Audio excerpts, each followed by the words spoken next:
follow the extent of lack of qualification of a member of the parliament as envisaged under Article 62(1)(f) of the Constitution of the Islamic Republic of Pakistan 1973 is neither lifelong nor permanent, and the same shall remain effective only during the period the declaration so made by a court of law remains in force. Therefore, the conclusion so drawn by this court in Samiullah Baloch versus Abdul Karim Naushirwani is legally valid, hence affirmed. ताहयात Nahari खत्म, नवाज शरीफ और जहांगीर तरीन election लड़ने के लिए अहल करार। Supreme court ने ताहयात नाहरी खत्म कर दी। 7 रुकनी बेंच ने शक के तनासुब से फैसला सुनाया। अक्सरियती फैसले में कहा गया आर्टिकल 62(1)(f) को आइन से अलग नहीं पढ़ा जा सकता। जस्टिस याहिया आफरीदी ने अक्सरियती फैसले से इख्तलाफ किया। आइन में 62(1)(f) के तहत ताहयात नाअहली नहीं है। नाअहली उस वक्त तक है जब तक अदालत का डिक्लेरेशन मौजूद है।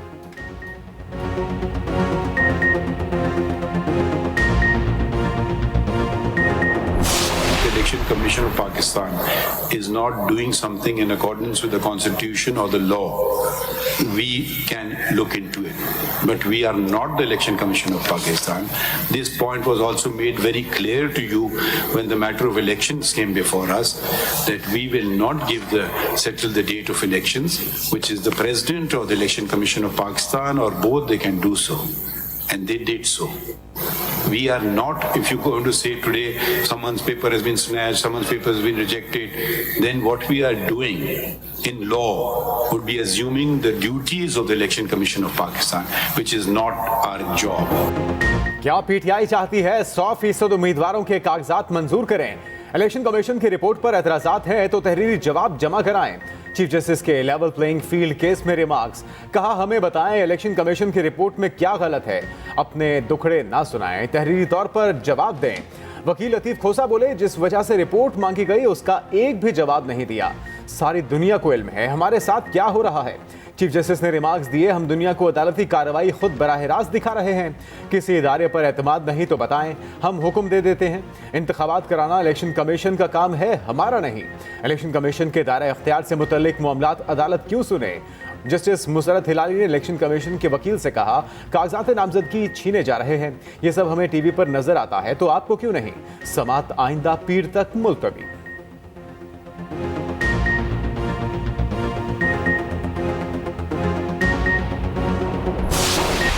No question of fixing anything.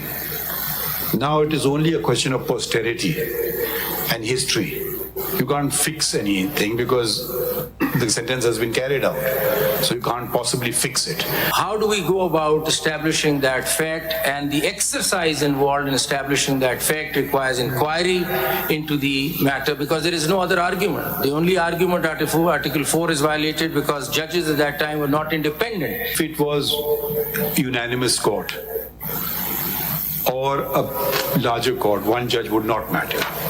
But if it is the judgment of acquittal and conviction stood on one judge, then I think one judge would matter. Supreme court एक शख्स की इज्जत और तारीखी दुरुस्तगी देख रही है। अदालत बेहतर मिसाल कायम करना चाहती है। चीफ जस्टिस के जुल्फिकार भुट्टो फांसी रेफरेंस में रिमार्क्स। सवाल किया भुट्टो केस में कसूरवार सुप्रीम कोर्ट है, प्रोसिक्यूशन है या martial law administrator? Justice Mansoor Ali Shah ने सवाल किया हम कैसे इस मश्क में पढ़ें कि बेंच आज़ाद नहीं था? जस्टिस याहिया आफरीदी ने रिमार्क्स दिए एक जज के इंटरव्यू से यह तासुर नहीं दिया जा सकता तब अदलिया आज़ाद नहीं थी।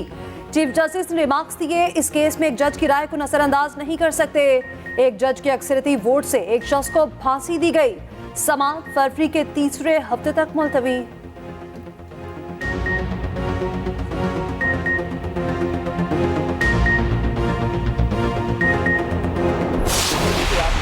सियासत करे, अवाम का खिदमत करे, अवाम का नुमाइंदगी करे, मगर सबसे पहले खान साहब को तौबा करना पड़ेगा कि जो उसने एक बार फिर ये रवायत पाकिस्तान की सियासत में डाला है वो खुद माने अपना गलती। खान साहब का क्या मौकिफ रहा कि सारे चोरों को चौक पे आप फांसी दिलवा दे? क्या खान साहब का मौकिफ आज भी वही है? खान साहब ने तंकीद किया कि ये जमहूरियत नहीं, ये सियासी जमातों के दरमियान मुकमका है। जो एक्स्ट्रा ऑर्डिनरी फॉर्म्स रिजेक्ट हुए आपको मालूम वो कब था?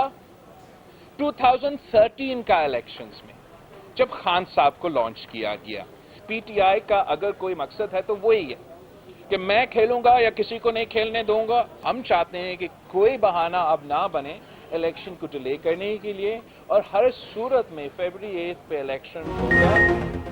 बानी पीटीआई बेगुनाह हैं तो इन्हें जेल में नहीं होना चाहिए। बानी पीटीआई ने जो सियासी रिवायत डाली इस पर तौबा करनी चाहिए। तौबा करते हैं तो फिर बानी पीटीआई की सियासत में जगह है। Chairman Peoples Party Bilawal Bhutto की सुप्रीम कोर्ट के बाहर मीडिया से गुफ्तगू, कहा एस्टैब्लिशमेंट का किरदार सियासत में पहले से ज्यादा नहीं बढ़ा, माजी में इससे भी बुरा हो चुका है। 1988 में भी इतने ही कागजात नामजदगी मुस्तरद हुए थे। तमाम स्टेक होल्डर्स को अपनी गलतियां दुरुस्त करना होंगी। इंतखाबात 8 फरवरी को ही होंगे, तैयारी पकड़ लें। जुल्फिकार भुट्टो रेफरेंस तारीख दुरुस्त करने का मौका है। अदालत दाखिल होते हुए बिलावल भुट्टो की लतीफ खोसा से मुलाकात, गले लगा लिया।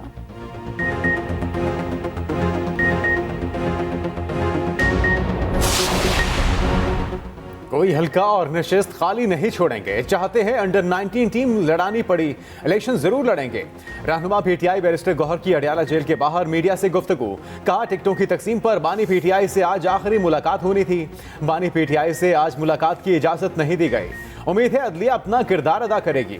रहनुमा पीटीआई लतीफ खोसा कहते हैं तहरीक इंसाफ से इंतखाबी निशान छीन लिया गया, हमारे कारकुन को सुप्रीम कोर्ट के अंदर से उठाया गया, शाह महमूद कुरैशी को जैसे गिरफ्तार किया गया, इससे मुल्क की बदनामी हुई। इलेक्शन कमीशन ने कह दिया कि कोई शिकायत नहीं आई, इससे बड़ा मजाक क्या हो सकता है।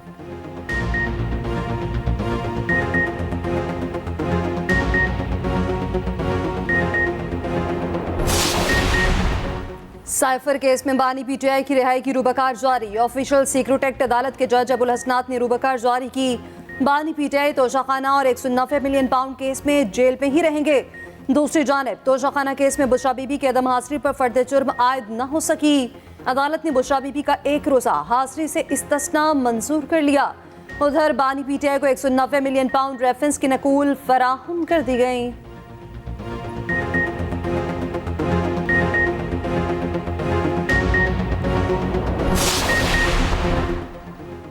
गैर शरई निकाह केस में शामिल मुद्दई और गवाहों के खिलाफ इंदराज मुकदमा की दरख्वास्त दायर। डिस्ट्रिक्ट एंड सेशन इस्लामाबाद में दायर दरख्वास्त में मौक़िफ़ अपनाया।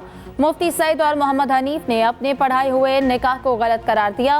मुफ्ती सईद और मोहम्मद हनीफ पैसों के एवज हराम को हलाल करार देते हैं। मुफ्ती सईद ने तलाक याफ्ता खातून का निकाह पढ़ाया, फिर तोहमत लगा दी। मुफ्ती सईद, मोहम्मद हनीफ, कावर मानिका, ऑन चौधरी, मोहम्मद लतीफ़ के खिलाफ इंदराज मुकदमा का हुक्म दिया जाए।